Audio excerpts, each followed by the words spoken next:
There was this idea, there was this sort of fear that हमारी relations खराब हो जाएंगी और इंडिया की relations अब UAE के साथ जो है ज़्यादा strong हो जाएंगी. And that's where we kind of see this overlap of this hunting practice, which is just a sport of falconry, and then you mix that with national interest.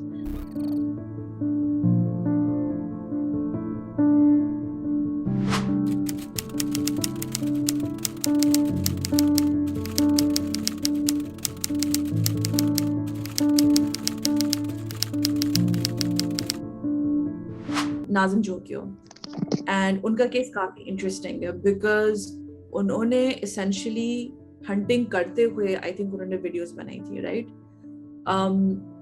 And he was murdered for it and this goes to show the power dynamics के मतलब आप कौन सी ऐसी चीज छुपा रहे हैं. There is pressure because it is very secretive right? I don't think the industry itself or the fact that hunting hoti is a secret, but I think the methods in which it's done is a secret, right?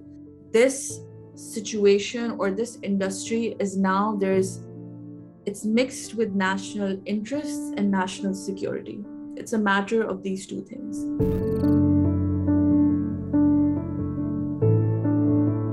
जो sport है hunting का, it's basically actually falconry.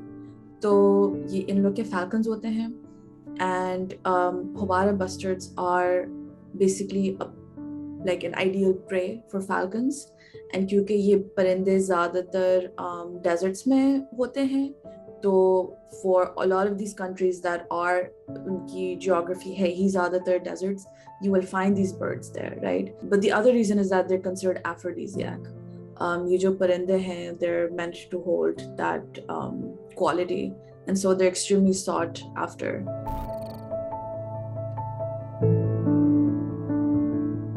(1970s) में शुरू हुआ था. Initially ये लोग बलोचिस्तान तक आते थे. UAE was a relatively new state at that time. तो ये क्योंकि इनके कल्चर में रहा है, they sort of started and I think there's some relationship between Zulfikar Ali Bhutto sort of working towards diplomatic relations with the Middle East, and so there was encouragement. But at that time in the 70s, ये शुरू हुआ था, ये लोग बलोचिस्तान में आया करते थे, and वाशुक वाला जो district अभी है, जो वाशुक और खारान का उस time हुआ करता था, तो वहाँ तक ये लोग आते थे, and then eventually as things developed, they started building or they started going to Rahim Yar Khan, and वहाँ पे they were able to establish, they took their main base वहाँ जहाँ पे land करते थे, जहाँ पे hunting करते थे ज़्यादातर, वहाँ से ये लोग Rahim Yar Khan shift हो गए, and it's continued throughout the 80s and the 90s, and then in लोगों के मुख्तलिफ, like Qatar also got involved, and then there was Saudi Arabia, and it's been happening since the 70s.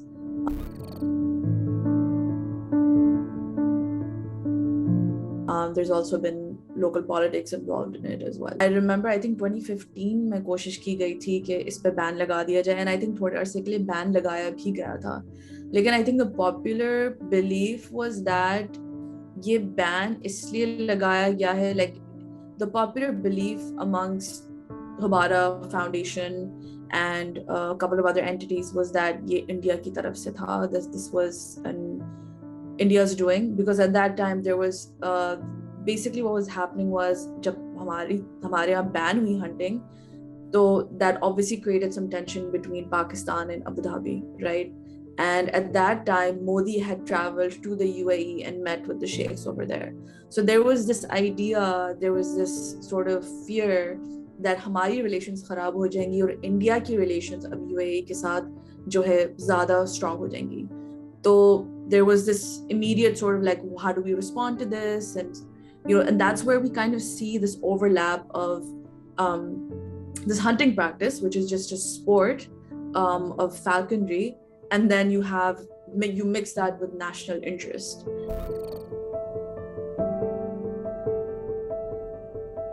ये जो ममालिक आते हैं पाकिस्तान में hunting के लिए, they also establish welfare projects, right? So there are various parts of Balochistan and Sindh में और पंजाब में मुख्तलिफ इलाके ऐसे हैं जहाँ पे मस्जिदें बनाई गई हैं, हॉस्पिटल्स बनाए गए हैं, वाटर पंप्स जगह जगह पे लगाए गए हैं। रहीम खान में बहुत बड़ा इन्होंने स्कूल खोला हुआ है, इन्होंने एक हॉस्पिटल ऐसा खोला हुआ है विच इज़ एक्सेसिबल एंड बहुत सस्ते रेट पे वहाँ पे इलाज होता है लोगों का।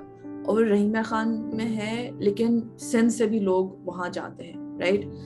तो उन्होंने इस किस्म के प्रोजेक्ट्स इस्टेब्लिश किए हुए हैं, and one of the reasons that the government of Pakistan and local politicians kind of continue to urge कि ये आते रहें इज बिकॉज ये आते हैं और प्रोजेक्ट इस्टेब्लिश करते हैं, उससे हमारा बहुत फायदा होता है, राइट? इसका डाउन साइड भी है कि वो लोग इस्टेब्लिश तो कर देते हैं लेकिन हम उस चीज़ का फिर ख्याल रख पाते हैं या नहीं रख पाते हैं। खरान डिस्ट्रिक्ट में फॉर इंस्टेंस एक हॉस्पिटल बनाया था अबू धाबी में, वहाँ के जो उन्होंने बना तो दिया बट वहाँ के जो लोकल MPs हैं एंड जो हैं वहाँ के politicians weren't able to sort of take care of it.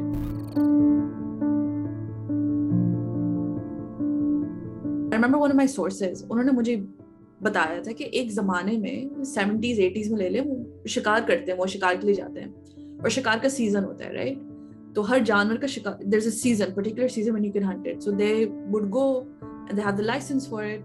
तो he said कि हमें हुबारा बस्टर्ड्स बहुत बड़ी तादाद में नजर आते थे, 200 के. He's like, I could count 200 birds at one time. He's like, now you can't see any, right? And what's उसका क्या इम्पैक्ट है? उसका इम्पैक्ट हो रहा है कि जो आपकी डेजर्ट, ये डेजर्ट में पाए जाते हैं, डेजर्ट लैंडस्केप आपका चेंज हो रहा है. ये जो ये shrubs खाते थे, अब nobody's eating those. There's no animal that eats those shrubs. वो सरसों के फूल होते हैं, सरसों का जो प्लांट होता है वो खाते हैं. And then there are other shrubs as well. They consume those. अब वो consume नहीं कर रहे हैं, अब उसका डेजर्ट का वाटर इनटेक का मसला हो रहा है, डेजर्ट का आपको पूरा लैंडस्केप बदल रहा है, right? So and the climate is getting hotter as well. So these birds are also kind of having to, you know, they're kind of withering away, but there's also this impact of hotter climates and milder climates जो इनके लिए एक, you know, एक perfect ideal habitat होती है, वो चीज़ भी ख़त्म हो रही है. When you're hunting this vulnerable species, and yes, I understand कि conservation efforts भी डाले जा रहे हैं, लेकिन वो एक natural जो आपका ecosystem में जो चीज़ें fixed हैं कि आप इस परिंदे को कुछ नुकसान पहुंचेगा तो बाकी चीज़ें भी affect होती हैं. तो if you're continuing to prioritize national interests over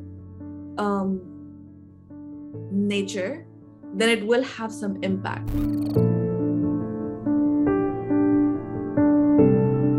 There was a certain limit. Pakistan ने एक लिमिट सेट किया हुआ था कि आप लोग आ तो सकते हैं हमारे यहाँ, लेकिन आपको 10 से ज़्यादा हंट करने की इजाज़त नहीं है. 10 से ज़्यादा आप करेंगे तो फिर आपको इतना अमाउंट देना पड़ेगा. This is the fixed amount. Let's say for instance it's like a few lakhs per, you know, per a bird that you hunt after that figure of 10. तो लेकिन actually ये उन्होंने on paper तो ये चीज़ें लिख दी थी, but actually what was happening was, on one of my sources I remember, they were basically permission थी कि आप ज़्यादा मार सकते हैं, ज़्यादा हंट कर सकते हैं. I remember at one point Bahalpur के करीब उधर चोलिस्तान डेजर्ट में there were like 120 that were hunted, but then they also got a pretty hefty amount for it, और ये पैसा गया था हुबारा फाउंडेशन को, and we don't really know details about उस पैसे का क्या हुआ था, क्यों, किसका बैंक अकाउंट था.